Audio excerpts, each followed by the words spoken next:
Assalomu alaykum barchaga azizlar. Sizlar bilan men 2026-yilda ham diydor ko'rishib turganimdan bag'oyat xursandman va men ushbu qishki ta'tilni siz azizlar bilan yanada qiziqarliroq, mazmunliroq bo'lishini istagan holatda sizlardan kelgan kommentariyalarda kelgan va meni o'zimga kelgan savol va fikr mulohazalar asosida qisqa videolar tayyorlashga qaror qildim. Ya'ni sizdan kelgan va dolzarb deb topilgan psixologik mavzularni bosqichma-bosqich birgalikda qisqa video shaklida e'tiboringizga havola etib boraman.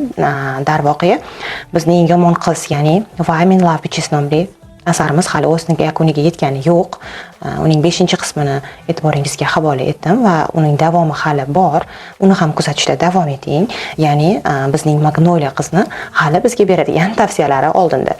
Shunday ekan, demak, bugungi mavzuyimizga qaytamiz. U siklik munosabatlar haqida bo'ladi, qizlar. Ya'ni qanday munosabatlar, qanday turdagi munosabatlar bu? Menga kelgan savolga ko'ra, munosabatda ayol doim yechimsiz savol ichida qolyapti. Ya'ni erkak munosabatda mojaro boshlaydi, mojaro yakuniga yetadi, erkak pauza holatiga o'tadi. Ma'lum vaqtdan so'ng u yana o'zi munosabatga qaytadi, yana o'sha ayolga qaytadi. Bu holat takror davom etadi. Mana bu holat bizda psixologiya tilida siklik munosabatlar deb ataladi. O'zbek tilida esa kelib ketuvchi munosabatlar. Boshqacha qilib uni davriy munosabatlar deb atashadi, chunki u kelish-ketish funksiyasidan iborat. Erkak tomonidan ko'rsatiladigan bu munosabatning yana bir nomi bor. Bu hissiy manipulyatsiya deb ataladi. Xo'sh, nima uchun bu jarayon sodir bo'ladi? Keling avval men foydalanadigan manba haqida qisqacha gapiraman. Men hissiy manipulyatsiyaga doir ko'plab psixologik manbalarni izlaganman va bular ichida shu Jonning Hold Me Tight asarini ushbu mavzuning yorqinroq yechimi sifatida tanladim. Ya'ni u yerdagi keltirilgan ma'lumotlar hayotga anchayin yaqin va tushunarli bo'lgani uchun men bu manbadan bugungi videoni yaratishda foydalandim deb ayta olaman. Xo'sh, demak, siklik munosabatlar.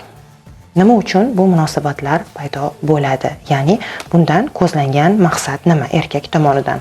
Birinchi bilishimiz kerak bo'lgan narsa, bu munosabatda, ya'ni davriy munosabatlarda erkakning maqsadi ayoldan ketish emas, ya'ni u bilan xayrlashish bo'lmaydi. Bu ketish jarayonida u ayolni nazorat qilishni maqsad qilgan bo'ladi. Demak, odatda birinchi turda, nazoratning birinchi turida siz aslida tashlab ketilmaysiz. Ya'ni bu sizga qo'sh tirnoq ichidagi tashlab ketilishdek ko'rinadigan holat. Ya'ni erkak buni shunday nomlashi mumkin, ammo bu vaqtda u buni nazarda tutmaydi. Ya'ni buni niyat qilmaydi.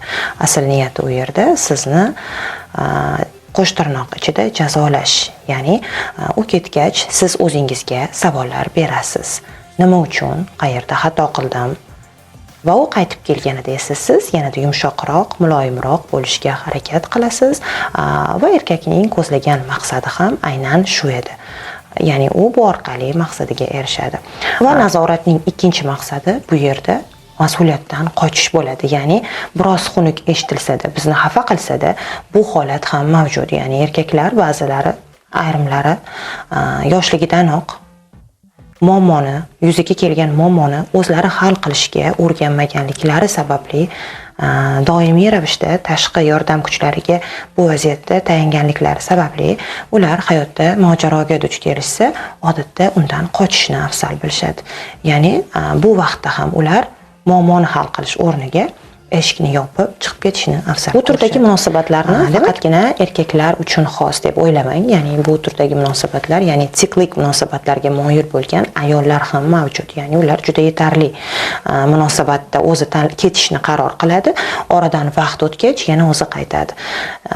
Va bu holatni takror davom ettiradi munosabatlar davomida. Demak, odatda biz jamiyatda bunday insonlarga qarab turib, ularni o'z fikri yo'q yoki qarorsiz, g'urursiz deb atashga shoshilamiz. Aslida bu munosabatdagi insonlardagi muammolar ularning bolaligiga borib taqaladi. Ya'ni uning ildizi bolalikda. Xo'sh, nima bo'lgan? Eshitilmagan hissiyotlar, keragidan ortiq bostirilgan hislar, ya'ni ko'rsatmasliging kerak, yig'lamasliging kerak, kuchli bo'lishing kerak degan keragidan ortiq hissiyotlarning qabul qilinmasligi, ota-ona va jamiyat tomonidan hissiyotlarni qabul qilinmasligi, eshitilmasligi natijasida ong ularni to'g'ri boshqarishni o'rgana olmaydi. Va buning natijasida yetuklikda biz munosabatlar yashar ekanmiz, munosabatlarda mana bu xatolarni qilamiz, ya'ni siklik munosabatlarga sababchi bo'lamiz. Bu jarayonlarni demak birinchi neyrofiziologik usulda tahlil qilamiz. Demak, nima bo'ladi? Bu yerda odatda mojaro vaqtida miya o'zini himoya mexanizmlarini ishga tushiradi. Ya'ni bu jarayon, birinchi jarayon ongsiz vujudga keladi. Ya'ni ongsiz ravishda hamma narsani yig'ishtirib, go'yoki ketish qarorini tanlaydi. Bu himoya, e'tibor bering, himoya mexanizmi. Bu qaror ongsiz qilinganligi sababli oraga masofa tushadi. Orada masofa paydo bo'lgach, xuddi loyqalanib turgan suv asta-sekin tiniqlashgan vaqtida biz uni tubidagi toshlarni ko'ra boshlaganimiz kabi munosabatda siklik munosabatni ko'rsatayotgan inson ham, shaxs ham xuddi shunday o'zining nerv sistemasi joyiga tushish barobarida asl ehtiyojlarini seza boshlaydi, ko'ra boshlaydi. Va bu vaqtda u ongli tarzda sizning yoningizga yana qaytadi. Afsuski hissiyotlarini to'liq ong bilan nazorat qila olmagani uchun u yana siklik munosabatga olib keladi. Oradan vaqt o'tib yana ketadi. Mana bu holat davom etadi. Buni hissiy arg'imchoq deb ataydi bu yerdagi avtor. Ya'ni munosabatda doimiy to'xtovsiz takrorlanib turuvchi holat. Mana endi bu insonni qisman bo'lsa-da taniymiz. Ya'ni nima uchun bunday qilayotganini tushundik. Ana endi yana bitta savol tug'iladi. Xo'sh, nima uchun u qaytish eshigi sifatida yana sizning eshigingizni tanlaydi? Ya'ni ketib bo'lgach, nima uchun yana aynan sizga qaytadi? Birinchi sabab, siz uni hissiy arg'imchog'idagi qahramonsiz, obyektsiz va u sizni uchiryapti u arg'imchoqda va u biladiki, siz uni qabul qilasiz. Sababi nima? Sababi u sizga yaxshi va yomon kunlarni yashatish orqali, sizga yaxshi va yomon bo'lish orqali sizni o'ziga bog'lab olgan va u kelgan vaqtida siz undagi yomonliklarni unutib, yomon kunlarni unutib, faqatgina yaxshi kunlarni eslash orqali uni qabul qilishingizga ishonchi komil bo'ladi. Navbatdagi sabab resurs yetishmasligi. Bu eng aniq juda ko'p holatlardagi asosiy sabab deyish mumkin. Ya'ni sababi siz bergan iliqlik, aynan siz bergan energiya va aynan sizdan olgan e'tiborni, ya'ni uning xarxashasini ko'taradigan boshqa odamni, siz kabi insonni topilmasligi uni yana sizning eshigingizni taqillatishiga sabab bo'ladi. Yana bir muhim fakt bu g'oliblik hissi. Ya'ni u qaytganida siz qabul qilasiz va ana o'sha yerda u g'oliblik hissini his qiladi. Ya'ni men shunday odammanki, meni xatolarim ham oson kechiriladi degan g'oliblik hissini his qilishni afzal bilish orqali ham odatda erkaklar ketgan eshigiga qaytishni afzal ko'rishadi. Nima uchun bu munosabatlarda yashash xavfli? Birinchi asosiy xavf bu siz hissiy charchoq ichidasiz. Ya'ni hissiy charchoq ichida bo'lgan inson hech qachon jamiyatda sog'lom qarorlar qabul qila olmaydi. Ya'ni siz atrofingizda ro'y berayotgan vaziyatlarga siz sog'lom yechim topa olmaysiz. Chunki sizning hissiy charchog'ingiz bor munosabatdagi chigalliklar, ya'ni siklik munosabatlar ta'sirida. Ya'ni tana bilan ruh bu munosabatga doimiy ravishda plus ishorasini ko'rsata olmaydi. Ya'ni bir chidaydi, ikki chidaydi, uch chidaydi va nihoyat tana bilan ruh ikkovi birlashib bu vaziyatni normal hisoblamaydi, ya'ni anormal deb baholaydi va buning natijasida sizda chuqur depressiv muammolar vujudga kelishi mumkin.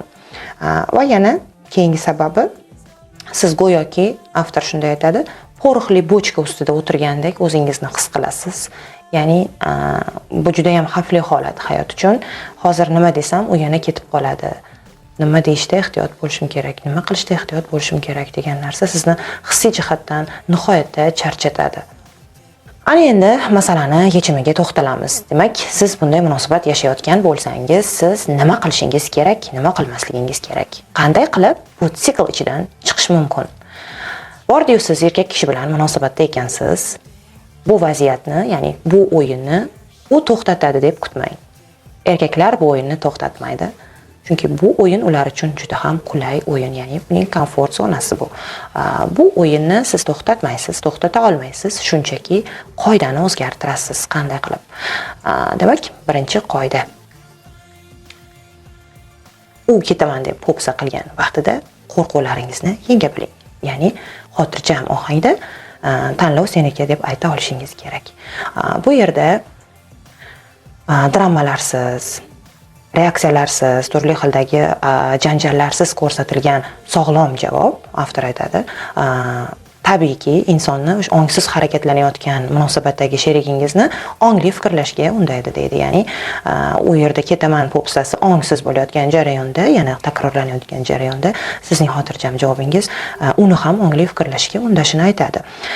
Ya'ni bu vaziyatda Viktor Franklning qo'rquvlar bilan ishlash terapiyasini o'zingizda o'tkazsangiz bo'ladi. Bu yerda siz o'ylaysiz, u ketadi, xo'sh, keyin nima bo'ladi? Yolg'iz qolaman keyinchi. Ya'ni yakuni o'lim bilan, ya'ni insonning hayotini xavf ostida qolishi bilan, o'lim darajasi bilan tugamayotgan har qanday qo'rquv aslida biz uchun real qo'rquv emas. Buni bilishimiz kerak. Mana buni o'zimizda his etgan holatda, demak, birinchi qoidani o'zgartiramiz. Demak, qo'rqmaymiz. Demak, ikkinchi qoida. Siz bu insonni kelish va ketishlaridan rostdan ham charchagan bo'lsangiz, uning qaytish yo'lini biroz qiyinlashtiring. Ya'ni, munosabatlarda u ketgandan so'ng yana sizga qaytib kelgan o'sha vaqtda siz unga ayting: "Men bu munosabatlarni so'nggi gaplaringdan so'ng tugagan deb o'ylagan edim.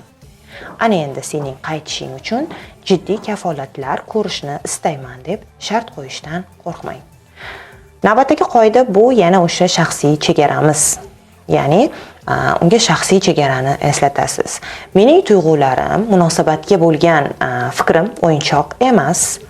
Biz bu muammoni yaxshilab sen bilan kelishib olamiz yoki butunlay xayrlashamiz. Mana buni siz u bilan yaxshilab kelishib olishga harakat qiling. Ya'ni munosabatlar muhim qoida shuki, bu munosabatlarda o'zingizga bir narsani isbotlang. Nafaqat o'zingizga, munosabatdagi o'sha insonga ham bir narsani isbotlashingiz muhimki, bu munosabatlarning yakunlanishi, tugashi, to'xtashi, hayotning to'xtashi emas. Bu narsani o'zingiz uchun ham isbotlang, u uchun ham isbotlang. Bu shunchaki munosabat, butun hayot emas. Ya'ni o'zingizga e'tibor qaratish orqali, o'z ustingizda ishlash orqali bu muammolarga yechim topasiz. Xulosa o'rnida shuni aytishni istardimki, qizlar, munosabatda agar erkak ayolni yo'qotishdan qo'rqmayotgan bo'lsa, bunga nihoyatda xotirjam qarayotgan bo'lsa, bu vaziyatda demak ayol qadrsiz holatda bo'ladi. Va bunday munosabat albatta nosog'lom munosabatni vujudga keltiradi. Bu munosabatda biz ayollar topadigan yagona narsa emotsional charchoq, ya'ni ruhiy charchoq. Kel-ket munosabatlardagi bizdagi ruhiy charchoqlar. Ya'ni biz qarama-qarshi jins vakili tomonidan istagan vaqtda kelib ketadigan bekati emas, qadri baland ayol bo'lishni munosabatlarda istaymiz. Va shunday ekan, bu o'yinni to'xtatish o'z qo'limizda. Ya'ni o'yinni to'xtatish emas, o'yindagi qoidalarni o'zgartirish orqali siz siklik munosabatlarga yechim topishingiz mumkin. Fikr va mulohazalaringizni kommentariyada kutib qolaman. Shaxsiy bog'lanish uchun kanalda raqamim mavjud. Yana qanday savollarga javob topishni istaysiz? Bu mavzu bo'yicha yana sizda qanday savollar paydo bo'ldi? Bular haqidagi fikrlaringizni izohlarga yozib qoldiring. O'zingizni ehtiyot qiling.